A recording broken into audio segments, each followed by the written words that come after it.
I hope you found it, and I'm sure some colleagues here will have gone, everything. Because that is the answer. The curriculum, you can cover everything. And in the work in the special school that we did, we rewrote the curriculum from scratch. We're going to cover the national curriculum, but the kids didn't understand the way what we were delivering the international primary curriculum. It didn't resonate with the kids. We didn't need to dumb it down. We just needed to find a different way of delivering it. And so we get big sheets of paper and fat pens, colleagues, old school, and we just put snow at the top. Where is the curriculum in snow? And I mean, just to answer it, and I'm sure you've got answers. We do in Key Stage 2 and 3. We do habitats, the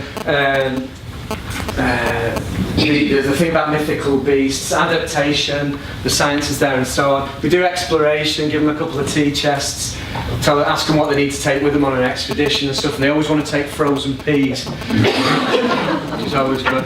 Frankenstein, a text that will learn the play of Frankenstein, you know, which people forget, some of which is set in an Arctic wasteland. And of course, we'll do a bit of that, to which kids will say, I've seen it. Well, we're going to read it, actually. I know you've seen it, we're going to read it. And so, something we imagineered was getting some old wardrobes and getting the wardrobe doors and getting the kids to put fancy fascias on the fronts of the wardrobe doors, hang them back on the wardrobes, knock the backs of the wardrobes out, and push them to the classroom doors, so that when kids walked into class, they had to walk through a wardrobe. And I think it's lovely, that, isn't it? It's lovely, until probably one of the kids comes in and says, how long's that chuffy staying there? But it's things like that hook children in, I think. They're if you like, they're designing the things that they're working with. And that's just a little example. It made quite an impression on, just looking at Twitter this morning, Mick made an impression on quite a lot of you. And this was just a quote I pulled from his book.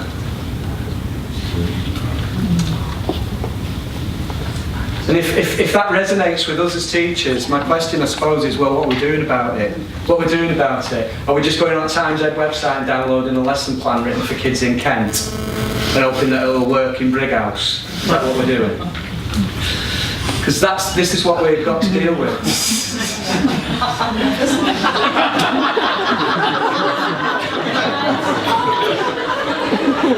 That's what we're dealing with. Can you forgive me if you're a member of the EDL or the BNP? I don't wish to offend.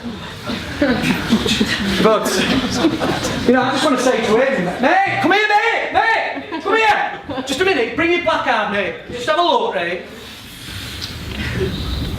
Aslan's a really bloody massive lion. I think we've got confused. I'll talk to him about that. And then I just want to get him to say, mate, over here! I know you want to ban the burqa. Can we talk about irony?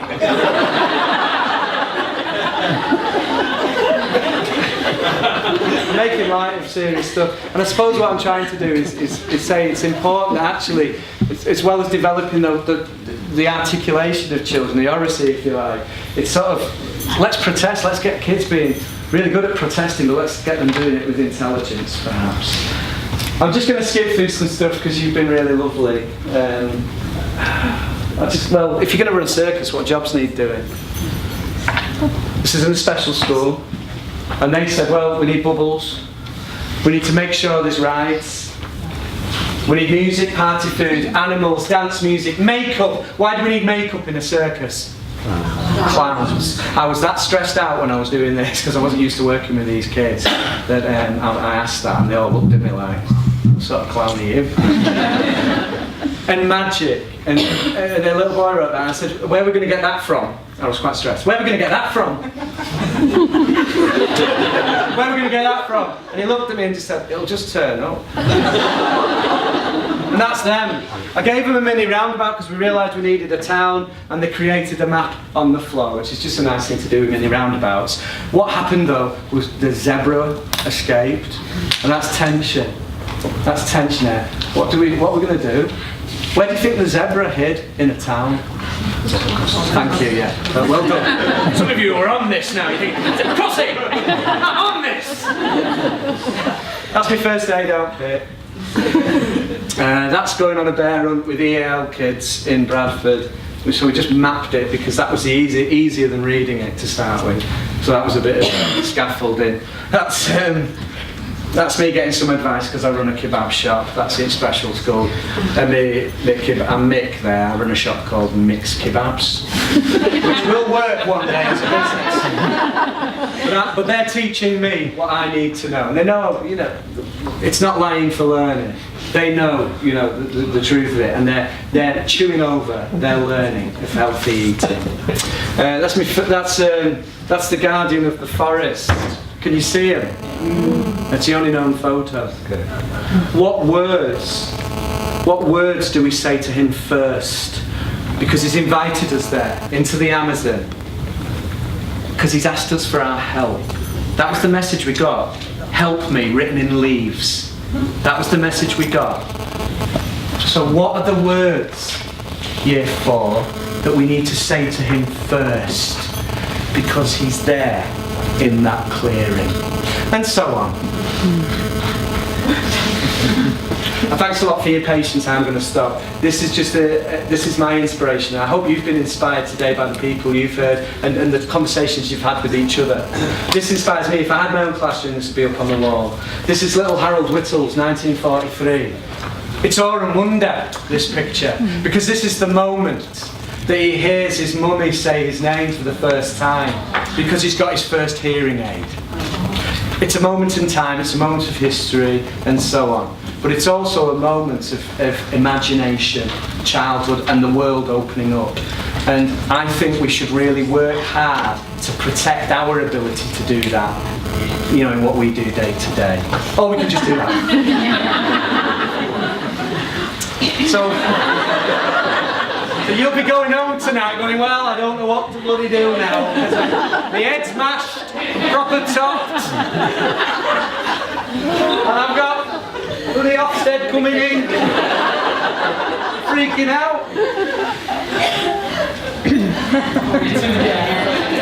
So tell me that frameworks and tell me that kids don't respond to stories and frameworks and ideas from the world. And I'll show you Call of Duty. And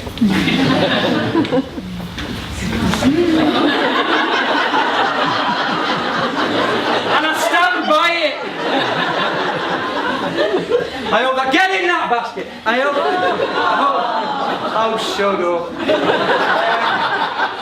Colleagues, I'm sorry, I may have run by just 2 or 3 minutes. There is time to change over, so there's no need to rush round and run. But can I thank you for it was quite nerve-wracking doing this, so thank you for your kind attention, your polite laughter, and your good humour. I'll be knocking around later on for the session. Please stay for the final session because we've got some great stuff lined up for you. The temptation is to clear it off. Please don't. Please stay for the final session and have a great afternoon.